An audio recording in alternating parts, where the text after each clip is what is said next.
에베소서 4장 1절 1절에서 3절은 제가 같은 제목으로 많이 말씀을 설교를 하는 것 같습니다. 네, 또 오늘도 이 말씀을 갖고 나왔습니다. 왜냐하면 지금 우리 주변에는 뭐라 그러나요? 흉흉한 소식이라고 그러나요? 그런 소식들이 이제는 너무 많고, 그런데 이제 웬만한 일에는 우리가 면역이 되어갖고 뭐 이렇게 그런가 보다 하고 이렇게 다 넘어간다는 거예요. 혹시 그거 아세요? 그 미국이 이란을 폭격했죠. 알죠? 이란을 폭격해서 핵시설을 다 파괴시켰습니다. 그래갖고 이란에서 우리가 이제 보복하겠다. 그 원래 그 발단은 이스라엘이 이란이 핵을 개발하니까 그거를 폭격하려고 계획을 했었습니다. 그런데 미국이 그거를 먼저 폭격해서 했다는 거야. 그때 우리가 깜짝 놀랄 그분들이 봤죠. 미국이 갖고 있는 무기의 위력입니다. 세계에서 가장 비싼 그 폭격기. 레이더에 잡히지도 않고 대단히 엄청난 폭격기죠. B2 폭격기죠. 그것을 우리가 그것이 어떻게 작동하는지를 또 생생하게 보게 됩니다. 그리고 미국이 이란을 폭격한 그 폭탄이라고 그러나요? 지하로 울마를 뚫고 들어가서 지하에서 벙커버스터라고 그러죠. 그게 뭐 정확한 건지 아닌지는 저도 잘 모르겠어요. 미국에서 전체적으로 20발뿐이 없답니다. 그만큼 엄청나게 비싸게 개발한 폭탄이라는 거죠. 그런데 그것을 이란의 3군데를 핵시설을 폭격해서 없앴습니다. 그래서 무슨 이란이 이제 우리 보복한다 그래갖고 야 이제 전쟁이 나나 보다. 성경이 얘기하는 그렇잖아요. 이란 거기서부터 이스라엘과 한판 붙고 아마겟돈 전쟁 그런가 보다 그랬죠. 근데 어떻게 됐어요? 극적으로 이란과 이스라엘이 평화협정을 맺었다. 뉴스에서 잘 안 나오죠? 이런 것들.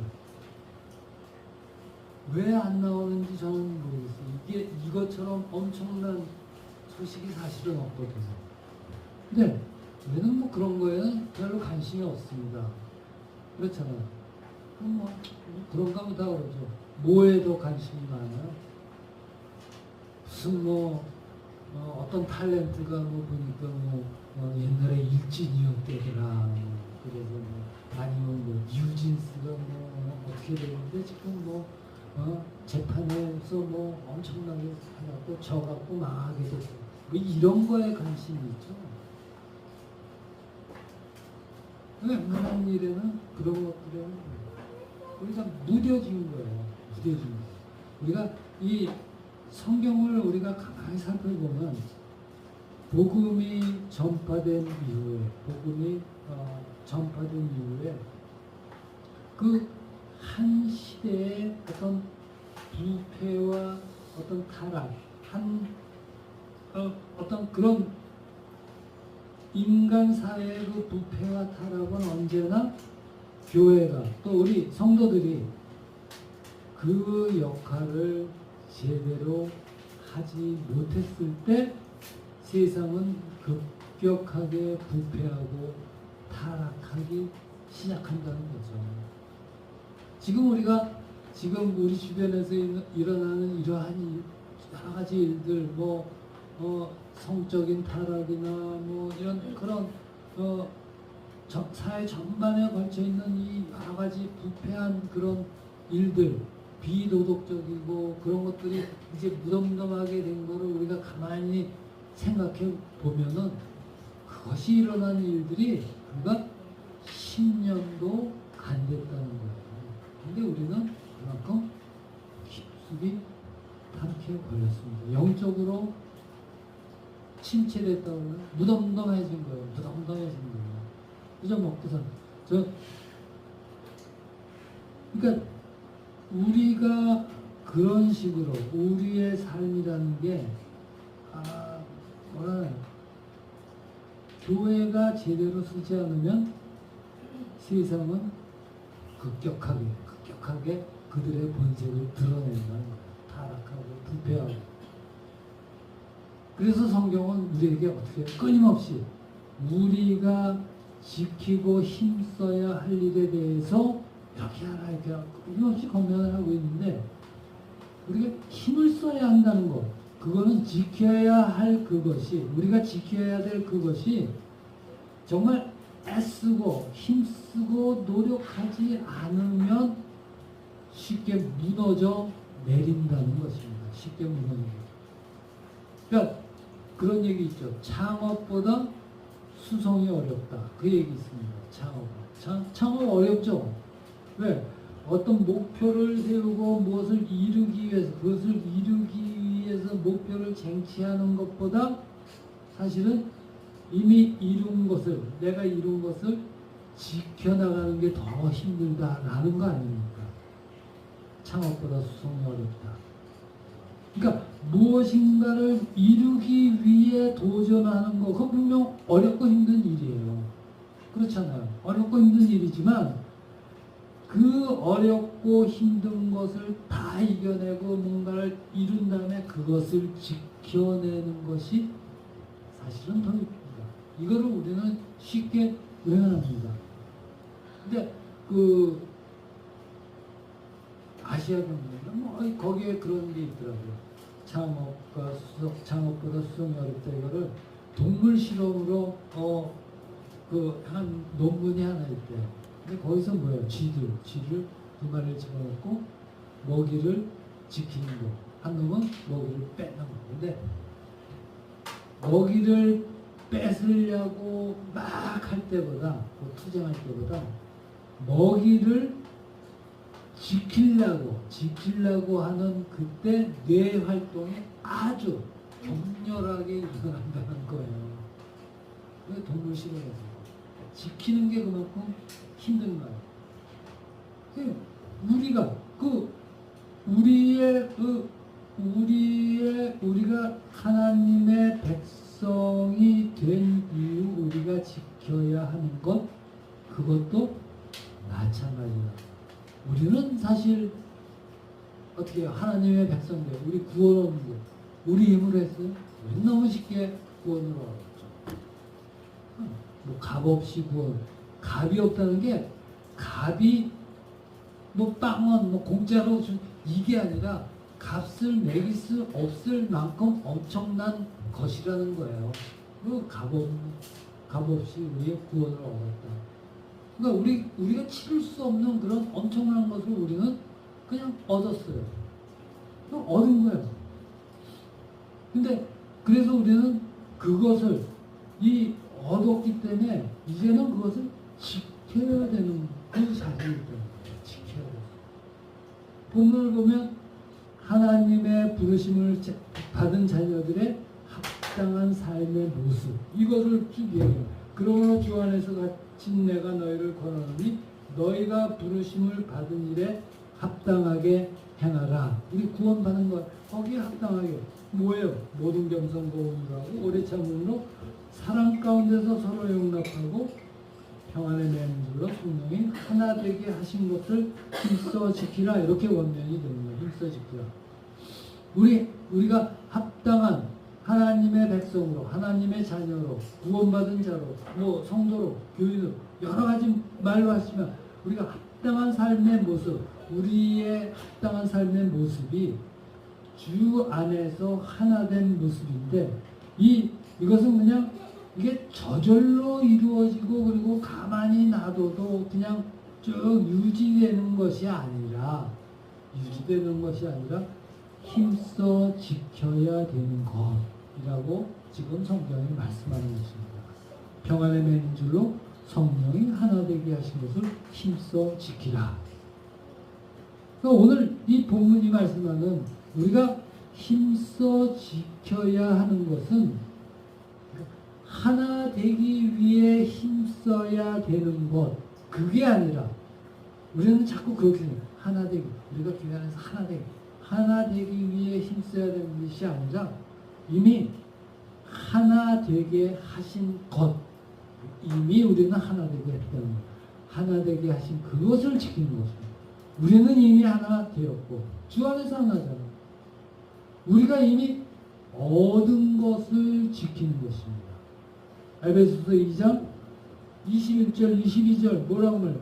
우리 가운데서 역사하시는 능력대로 우리가 구하거나 생각하는 모든 것을 더하도록 능히 하실 이에게 2장 20절 너희는 사도들과 선지자들의 터 위에 세우심을 입은 자라. 그리스도 예수께서 친히 모퉁이 돌이 되셨느니라. 그의 안에서 건물마다 서로 연결하여 주 안에서 성전이 되어가고 너희도 성령 안에서 하나님이 거하실 처소가 되기 위하여 그리스도 예수 안에서 함께 지어져 가느니라. 이렇게 되어 있는 거예요. 우리는 이미 하나 되어진 것입니다. 그러니까 우리는 세상에 속한 그 자리에서 세상 사람이라는 세상에 속한 자리에서 이제 하나님의 부르심을 받아 예수 그리스도를 믿음으로 말미암아 사망에서 생명으로 죄인에서 의인으로 구원받은 거예요. 그래 구원받아 하나님의 백성이 된 거예요. 그렇게 우리를 하나 되게 하신 거예요. 하나님의 백성이라는 그 자리. 그래서 우리는 뭐라 그래요?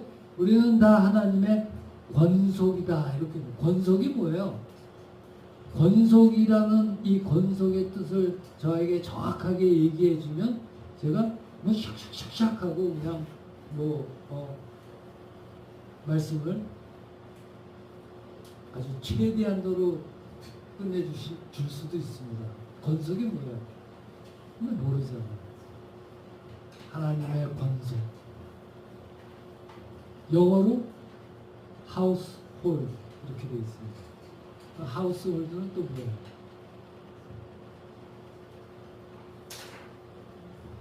권속이라는 말은 한 집에 거느리고 사는 식구. 권속. 우리가 다 권속. 왜? 하나님의 집안에 거느리고 사는 우리 식구들. 이 권속이 하나님의 권속이에요. 하나님이 거느리고 사는 식구예요. 그래서 하나님의 권속 그러는 거예요. 우리가 하나님의 식구들이고 하나님의 자녀고 하나님의 백성이고 그리스도 예수를 머리로 하는 그 한 몸이에요. 한 몸. 지체들이에요. 그래서 하나 된 거예요. 이게 우리의 삶이고 이게 우리의 삶이에요. 부르심을 받은 우리의 삶, 합당한 삶. 그리고 이 우리가 얘기하는 신앙생활입니다. 그러니까 신앙생활이라는 게 무슨 교회 나오고 예배하고 기도하고 성경 공부하고 헌신하고 봉사하고 이게 다가 아니죠. 이게 다가 아닌데 사실은 이 정도도 지키기가 쉽지 않잖아요. 쉽지 않습니다. 근데 우리의 신앙생활은 성경이 말씀, 우리가 신앙생활한다 이렇게 해요.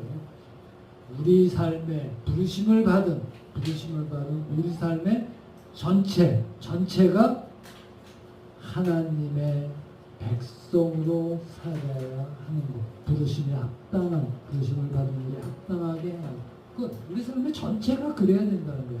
그래서 어렵잖아요. 그러나 우리가 부르심을 받은 신자가 되어서 언제나 힘써 지키고 붙잡아야 될 것은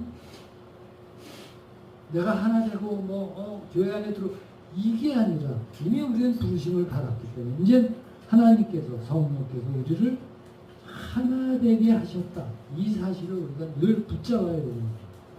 그럼 우리는 하나님께서 하나 되게 하신 그것을 깨지 말아야 되는 거죠. 깨지 말아야 되는 거죠. 네. 그렇다면 이제 이처럼 하나 되게 하신 것을 힘써 지키려면 무엇으로 지켜야 되는가 이거죠. 무엇으로. 오늘 2절에 그 해답이 나왔습니다. 모든 겸손과 온유를 하라. 겸손이 뭐예요? 겸손. 겸손은 그냥 나보다 남을 더 낮게 여기는 것입니다. 간단하고. 빌립보서 2장 3절에 분명히 그렇게 말씀합니다. 빌립보서 2장 3절에 마음을 같이하여 같은 사랑을 가지고 뜻을 합하여 한 마음을 품어 3절 아무 일에든지 다툼이나 허용으로 하지 말고 오직 겸손한 마음으로 각각 자기보다 남을 낮게 여기고 이렇게 됩니다. 겸손이에요 이게. 그리고 빌립보서 2장 이 자기보다 남을 낮게 여기는 이거는 뭐예요? 2장 5절 뭐 이렇게 권면하죠. 너희 안에 이 마음을 품으라 곧 그리스도 예수의 마음이니 그는 근본 하나님의 본체이시나 하나님과 동등됨을 취할 것으로 여기지 아니하시고 오히려 자기를 비워 종의 형체를 가지사 사람들과 같이 되셨고 사람의 모양으로 나타나서 자기를 낮추시고 죽기까지 복종하셨으니 곧 십자가에 죽으심이라. 이러므로 하나님이 그를 지극히 높여 모든 이름 위에 뛰어난 이름을 주사 하늘에 있는 자들과 땅에 있는 자들과 땅 아래에 있는 자들로 모든 무릎을 예수의 이름에 꿇게 하시고 모든 입으로 예수 그리스도를 주라 시인하여 하나님 아버지께 영광을 돌리게 하셨느니라. 이게 우리가 겸손이라는 게 결국은 뭐예요? 그리스도를 닮아가는 거예요. 그리스도를 닮아가는 거예요. 예. 뭐 별 뜻이 없어요. 뭐 나보다 남을 지금 세상에서 나보다 남을 더 낮게 여기면은 아이 참 저렇게 순진해서 어떻게 세상을 살아가 이 소리 듣는 거 아니에요. 뭔가 남한테 뭐 있는 것처럼 하고 뭐 제가 인스타그램을 쭉 보다 보면 무슨 무슨 좋은 말을 추구하는 것처럼 뭐 하면서 이렇게 여러 가지 그런 얘기가 있어요. 나의 약점을 절대 뭐 가족에게도 뭐 얘기하지 말고 어쩌고 하면서 쭉 하는 것들이 있어요. 그래서 야, 이건 뭔가 그럴싸해 보이는데 그 쭉 이렇게 읽어보면 나중에 누구의 책에서 말해서 인용한 거예요? 니체의 말해서 인용한 거예요. 니체가 뭐예요? 신은 없다 하는 거 아니에요. 미쳐 죽은 사람 아니에요. 우리가 왜 도대체 그런 사람한테서 무슨 뭐를 받아야 돼요? 이거는 뭐 말이 안 되는구나. 네. 성경이 말씀하는 거는 그러나 그런 것들과는 너무나 틀려요. 겸손은 나보다 남을 더 낮게 여기고 예수 그리스도께서 그래요. 그러니까 성경이 말씀하는 겸손은 하나님 앞에 내가 하나님 앞에 선자로서 갖추어야 정말로 갖추어야 될 그 태도와 마음가짐입니다. 왜? 하나님이 하나님이 어떤 분이신지를 조금이라도 우리가 안다면 우리는 하나님 앞에서 겸손할 수밖에 없는 거죠. 높으신 하나님 앞에서 나 자신 낮추는 것이고 그렇기 때문에 내가 주 앞에서 나를 낮추는 그 겸손의 태도는 나는 전적으로 주님만 의지할 수뿐이 없습니다라는 사실을 내가 인정하고 있다는 것을 나타내는 태도예요. 나는 하나님만 의지합니다. 이거예요. 그리고 그렇다는 것은 내가 하나님만 의지합니다라는 것은 내게 있는 어떤 재능과 어떤 능력과 힘과 무슨 모든 거죠. 내게 있는 모든 것이 사실은 하나님께서 내게 주신 선물임을 인정하는 그 자리입니다. 네, 이게 겸손이에요. 겸손의 반대말이 뭐예요? 겸손의 반대말이 뭘까요? 교만입니다. 교만은 뭐야? 자기를 높이는 거예요. 자기를 높이는 거. 하나님이 싫어하시는 것 중에 교만. 예. 자기를 높이는 것이고 그 자기를 높인다는 것은 뭐예요? 하나님의 주권을 인정하지 않고 자기 뜻대로 하겠다는 거예요. 예. 그래서 성경은 잠언 16장 8절 교만에 대해서 뭐라고 말해요? 교만은 패망의 선봉이요 거만한 마음은 넘어짐의 앞자리다. 교만, 거만한 다 얘기해요. 그러니까 결국 뭐야?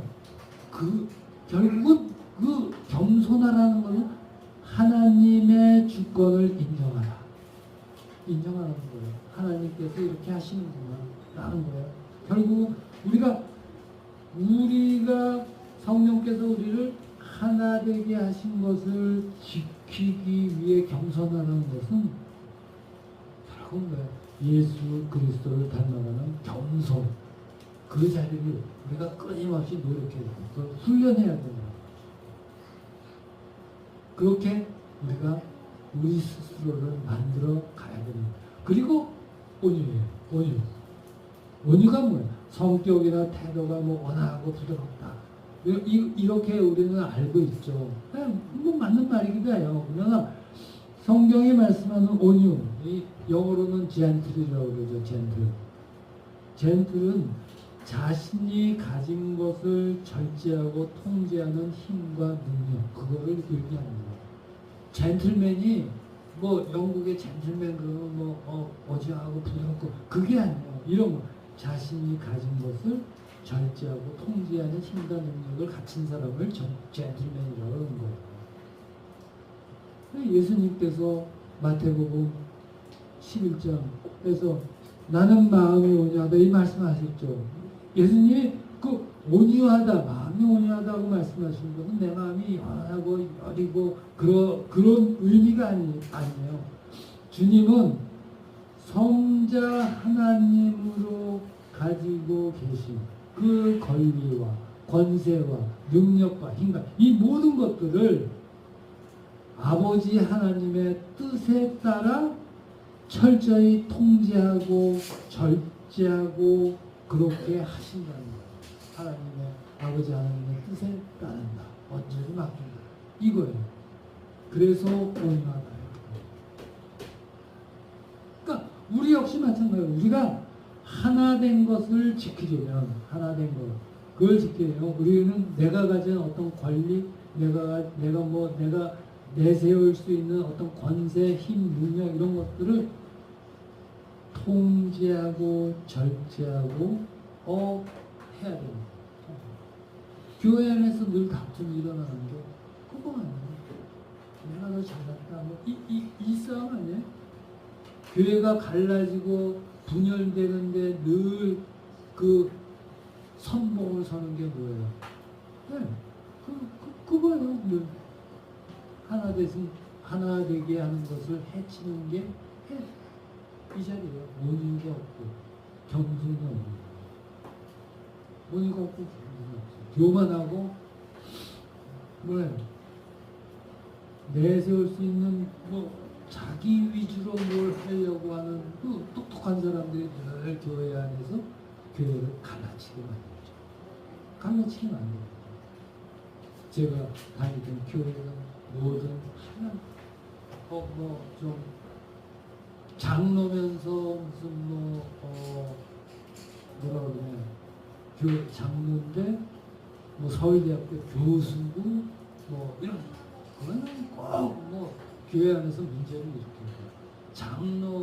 장로인데 무슨 유명 큰 기업을 갖고 해서 돈이 많고 그러면서 겸손하고 자기를 낮추는 사람 별로 없어요.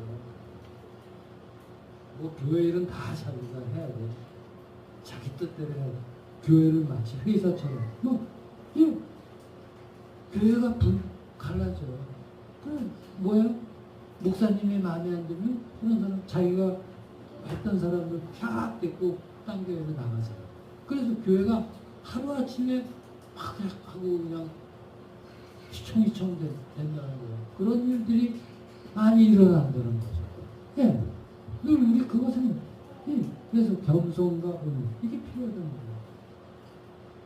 그러니까 우리는 늘 교회 안에서 겸손과 온유를 훈련하고 실천함으로 하나 되게 하신 것을 지켜낼 수 있다는 것입니다. 우리가 성령이 우리를 하나 되게 하신 것, 무엇을 위한 것인가를 우리가 늘 생각해야 돼요. 우리는 결국 하나님의 사랑과 지혜와 능력과 계획하심 안에서 산소망을 향해 나아가는 자들이에요. 그렇게 우리는 부름받은 거예요. 우리가 이렇게 교회에 모이면 믿는 자로 함께 한다는 거, 하나 되었다, 하나 되게 하신 거. 우리는 결국 그리스도의 몸된 교회로 하나가 되었으며 동일한 성령 안에 있다는 증거로 우리가 있는 거예요. 뭐 제이하고 뭐 저하고 뭐 동등할 수 있어요? 나이 차가 얼마인데 그 안에서 분됐어요. 식구예요. 권속이에요. 하나님의 식구들이에요. 이게 참 얼마나 좋습니까? 저는 우리 교회에서 이 예배 드릴 때가 참 재밌어요. 어린아이에서부터 딱 모여서 예배 드리잖아요. 너무 좋아요. 저는 사실 그게 너무 좋아요. 그 전에 교회 다녔을 때는 유아가 있으면 어떻게 해요? 교회 큰 교회 유아방에 가서 따로 예배 드리고. 왜 따로 드려야 되는? 그때는 그래야 되는 줄 알았어요. 왜? 예배에 방해가 되니까 가야 되니까. 아니에요. 그게 아니더라고요. 네, 함께 모여 하나님의 권속으로서 함께 모여. 네, 이게 이렇게 하나님께서 우리를 그렇게 하나 되게 만드셨어요.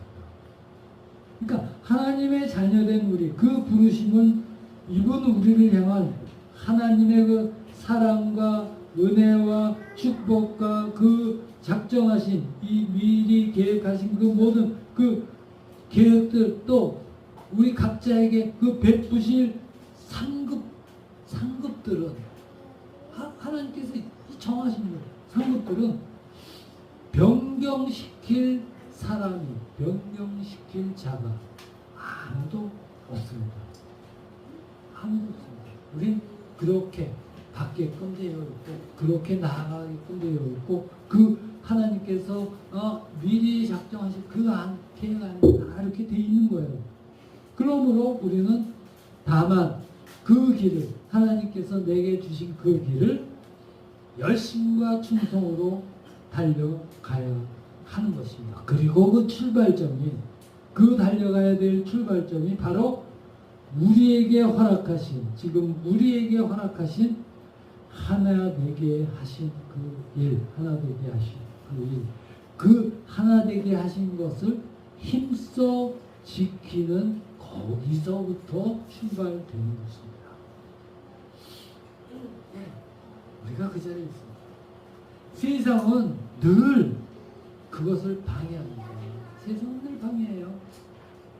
세상은 우리가 주 안에서 하나 되고 성령께서 하나 되게 하신 그것을 지키지 못하도록 늘 방해해요. 교회 서로 분열되게 저 교회는 늘 그렇게 만들어 갑니다. 이 사람은 어떻고 저 사람은 그러므로 결론입니다. 그러므로 우리는 겸손과 온유로, 그리고 오래 참음으로 오래 참으며 사랑으로 서로 용납하며 우리를 하나 되게 하신 것을 힘써 지켜야 하는 것입니다. 이게 지금 이 시대, 이 어지럽고 혼탁한 이 시대에 이 교회로 세워진 우리 예강교회, 이 교회로 세워진 우리에게 주어진 사명입니다. 이 자리에 모인 우리 모두가 주 안에서 하나 되게 하신 것을 힘써 지켜나가는 승리의 삶을 이루어 가시기를 주의 이름으로 축원합니다. 기도드립니다.